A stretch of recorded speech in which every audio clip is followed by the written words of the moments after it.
આમ ચોમાસાની ઋતુમાં કાગડાએ તો છત્રીની દુકાન ખોલી હોય છે. આમ ચકલી બહેન તો ગ્રાહકોની શોધમાં જ હતા એટલામાં જ ચકલી બહેનની દુકાને પહેલા 2 ગ્રાહકો છત્રી ખરીદવા માટે આવીને ઊભા રહે છે. અરે ચકલી બેન તમે તો શું મસ્ત મજાની છત્રીઓ લાયા છો હો ચકલી બેન. બહુ મજા આવી જવાની છે આ વખતે તો ચોમાસાની. અને શું રંગબેરંગી છત્રીઓ લાવ્યા છો ચકલી બેન. અતિ સુંદર દેખાઈ રહી છે હો ચકલી બેન તમારી છત્રીઓ તો. ચકલી બેન તમે કંઈક તો નવું લાવો હો ચકલી બેન, જંગલમાં તમે નવું લાવો. અરે હા મીનુ માસી, દુકાન તો ખોલવી જ પડે ને, કેમ કે આવા વરસાદની સિઝનમાં છત્રીનો તો વેપાર કરવો જ જોઈએ આપણને. કેમ કે બધા જંગલના પક્ષીઓ છત્રી લેવા આવે અને પોતપોતાની રક્ષક છત્રી લઈને ઘરે ચાલ્યા જાય. અને શું વરસાદ આવે તો ઓઢવાની મજા આવી જાય મીનુ માસી. એટલા જ માટે હું રંગબેરંગી છત્રી લાવી છું અને બધા જંગલના પક્ષીને છત્રી મારે આપવાની છે. અરે હા ચકલી બેન, તમે વાત કરી રહ્યા છો એકદમ સાચી વાત છે. બધા જંગલના પક્ષીને છત્રી તો આપવી પડે, કેમ કે છત્રી તો પક્ષીને ફરજિયાત જરૂરી જ છે એમના માટે લેવી. એટલા જ માટે ચકલી બેન હું પણ છત્રી ખરીદવા માટે આવી છું. અરે હા ટીની માસી, તમને તો એકદમ ફ્રીમાં જ છત્રી આપી દેવાની છે ટીની માસી. તમારી પાસે એક પણ પૈસો નહીં હોય તો પણ ચાલશે, કેમ કે આપણે પૈસા તો હિસાબ કિતાબમાં જ લખવાના હોય છે ને. કઈ વાંધો નહીં, બધા જંગલના પક્ષીને લાવો અને હિસાબ કિતાબમાં પૈસા લખાવો. નહીં હોય તો પણ ચાલશે, એક પણ પૈસો પોતાની પાસે છત્રી લઈ જાઓ તમે. આમ બીજી બાજુ કાગડો તો છત્રીઓ મજાથી વેચી રહ્યો હોય છે અને બધા ગ્રાહકો તેની દુકાનથી જ છત્રીઓ ખરીદતા જોવા મળે છે. અરે બોલો પક્ષીઓ બોલો, તમારે શું જોઈએ છે? તમારે રેનકોટ જોઈએ છે? માફ કરજો, કેમ કે મારી દુકાને તો રેનકોટ નથી આવ્યો હજી સુધી. અરે કાગડા ભાઈ, મારે તો છત્રી જ જોઈએ છે. મારે તો રેનકોટ નથી જોઈતો, કેમ કે હું તો છત્રીની જ દીવાની છું, છત્રીની. હું આટલી બધી સુંદર છું, તમને દેખાતું નથી કે રેનકોટ હું ક્યાંથી પહેરું? હું રેનકોટમાં તો પલળી જાઉં અને છત્રીમાં તો મારો મેકઅપ પણ ના પલળે. અરે બુલબુલ, તે સાંભળ્યું આ શીતલ શું કહી રહી છે કે મારે તો છત્રી જ જોઈએ છે અને છત્રી વગર તો મને કેમ મજા જ ન આવે, કેમ કે મારો મેકઅપ ખરાબ થઈ જાય. અરે જુઓ આ અતિ સુંદર, જુઓ તમે, જુઓ બુલબુલભાઈ, જુઓ એક નંબર મેકઅપ કરીને પોતાની જાતને સમજે છે કે હું કેટલી અતિ સુંદર છું. અરે રહેવા દે બેન, રહેવા દે. આ તારો સુંદરનો ઘમંડ એક દિવસ નીકળી જશે. જો આ વરસાદની તું ભીગીને પલળીશ તો તારો મેકઅપ તો ખરાબ થશે, પણ તું બીમાર પણ થઈ જઈશ. એટલે બેન મેકઅપ લગાવવાનું છોડી દે. બુલબુલ, અલે તમે આને સમજાવો કે મેકઅપની વાત ન કરે, પોતાની જાતને સ્માર્ટ સમજે છે આ. અરે પક્ષીઓ, તમે બધા લડવાનું છોડી દો. તમારે શું જોઈએ છે મને કહો. તમે બાકીની ચર્ચા ન કરશો. મેકઅપની આવી ચર્ચા મારી દુકાને ન કરશો. તમારે છત્રી જોઈએ તો બોલો. છત્રી હું આપી દેવા તૈયાર છું. એક નંબર છત્રી છે મારી પાસે અને એકદમ 100 રૂપિયાની છે. તમારે કેટલી જોઈએ છે મને કહો. બહુ જ સારી છત્રી લાવ્યો છું તમારા જ માટે પક્ષીઓ. તમે ખરીદશો કે નહીં એ મને જણાવો. બધી છત્રીઓ લઈ જાઓ અને પૈસા તો રોકડા જ આપજો હો. અરે કાગડા ભાઈ, રોકડા પૈસા તો ક્યાંથી હોય? કેમ કે અમે પક્ષીઓ તો કંઈ કામ જ નથી કર્યું આવા ચોમાસાનું, અને તમે પૈસા માગો છો કે રોકડા પૈસા આપજો અમને, રોકડા. અરે શું તમને રોકડા પૈસા આપીએ, જણાવો મને કાગડા ભાઈ, જણાવો. આવા ચોમાસાનું તો ક્યાં કામ કરવું ને ક્યાં પૈસા કમાવા જાવું. એટલા જ માટે તમારી દુકાને છત્રી ખરીદવા માટે આવ્યા હતા કે કાગડા ભાઈ બાકી પૈસામાં છત્રી આપી દેશે તો અમારા પક્ષીઓ માટે સારું રહેશે. અરે કાગડાભાઈ, તમે તો અહીંયા પૈસા માગી રહ્યા છો. આમ બીજી બાજુ ચકલી બહેન તો નિરાશ થઈને દુકાન બંધ કરીને પોતાના ઘરે ચાલ્યા જાય છે. અરે બેટા ચિંકી, અરે આપણી દુકાને તો ગ્રાહકો સારા સારા આવી રહ્યા છે બેટા, પરંતુ કોઈ છત્રી ખરીદવા માંગતું જ નથી બેટા. કેમ કે વરસાદનો એક પણ છાંટો નથી પડ્યો, એ કારણે કોઈ પક્ષી છત્રી ખરીદવા માટે તૈયાર નથી. તો બેટા આપણને હવે શું કરવું જોઈએ? કેમ કે છત્રી તો કોઈ પક્ષીઓ ખરીદતા નથી, તો આપણે પૈસા કેવી રીતે કમાશું? કંઈક જુગાડ કરવો પડશે મારા દીકરા, કંઈક જુગાડ કરવો પડશે.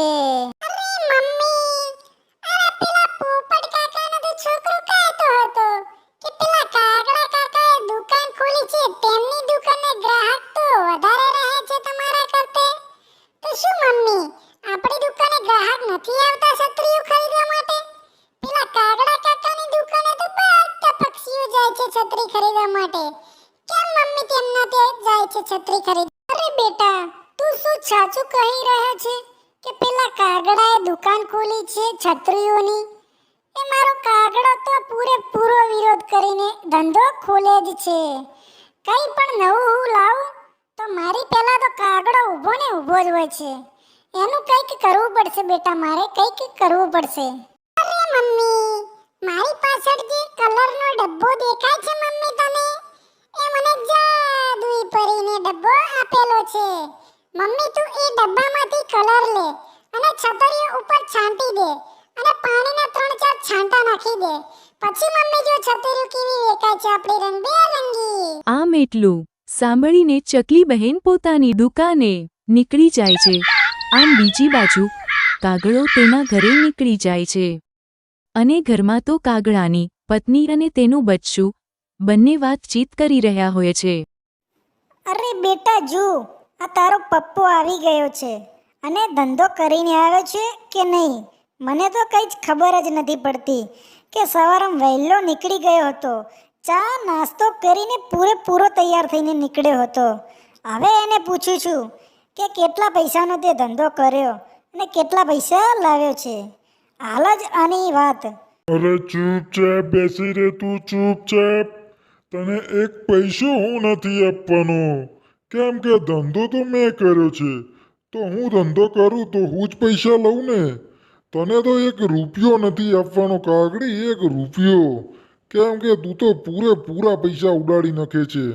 એક પણ રૂપિયો ઘરમાં બચાવીને નથી રાખતી. તને તો હું નહીં જ આપું, એક પણ પૈસો નહીં આપું. તારાથી જે થાય એ કરી લેજે અને તારા છોકરાને પણ સમજાવી દેજે. અરે તમારી માસીને પરણું મારા પપ્પા. અરે તમે શું મને બોલી રહ્યા છો કે આ તારા છોકરાને સમજાવી દેજે? ખબરદાર જો મારું નામ લીધું છે તો તને ભાગી નાખીશ મારા પપ્પા, ભાગીને ટાંટીઓ હાથમાં આપી દઈશ. હાથમાં મારી ખબર નથી. આ તો હું ધૂળેટીનો હાલ રમીને આવ્યો છું એટલે. કેમ કે અમે તો બધા પક્ષીઓ ધૂળેટી રમતા હતા.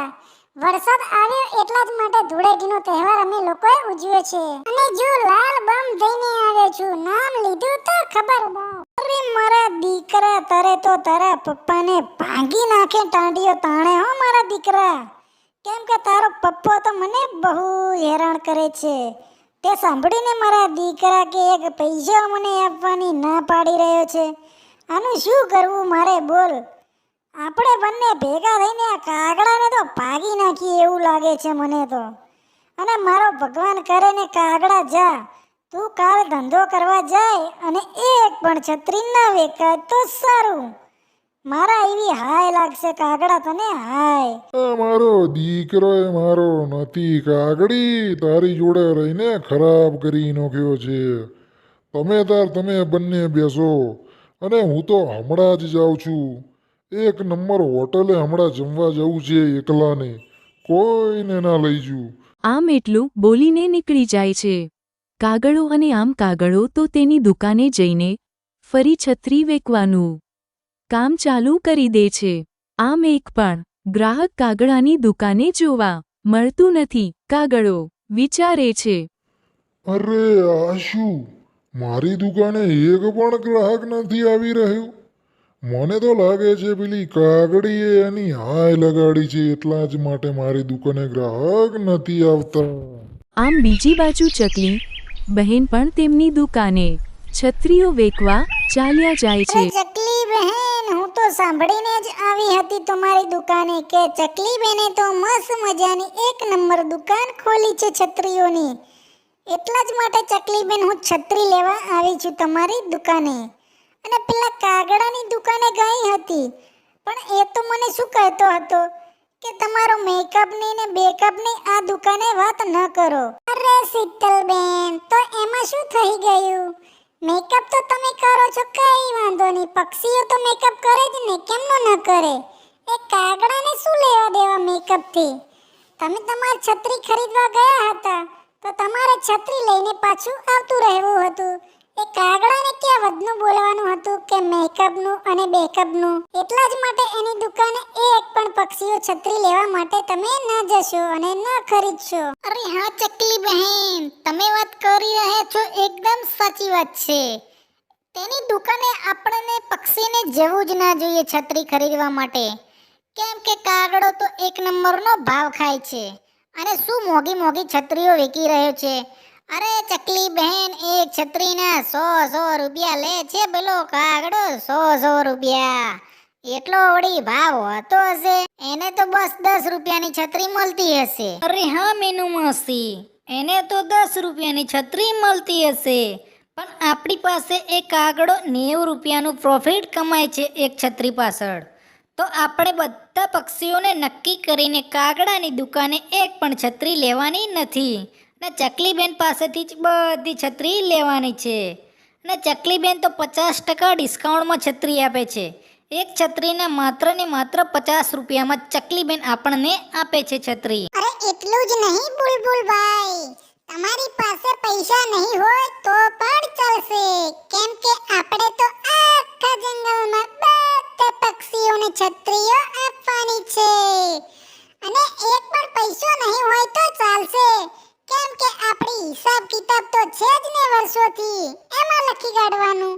ને પૈસા તો આપણને બીજા તહેવારે આપી દેશે બધા પક્ષીઓ, અને બીજા તહેવારે ફરીથી બાકીનો બીજો સામાન લેશે બાકી. અરે બસ બસ મિત્રો, હવે તમે બધા છત્રીઓ ખરીદી લો અને પોતપોતાના ઘરે ચાલે જાઓ, કેમ કે વરસાદનું વાતાવરણ ચાલુ થાય છે. આમ બધા પક્ષીઓ પોતપોતાની છત્રીઓ ખરીદી કરીને ચાલ્યા જાય છે. આમ બીજી બાજુ કાગડો તો એકદમ નિરાશ બેઠો હોય છે, કેમ કે કાગડાની દુકાને એક પણ ગ્રાહક ન આવતું હતું એટલા માટે. જો મિત્રો વિડિયો સારો લાગ્યો હોય તો ચેનલને લાઈક કરો અને વિડિયોને શેર કરો અને ચેનલને સબસ્ક્રાઇબ કરો. સારી કોમેન્ટ કરજો.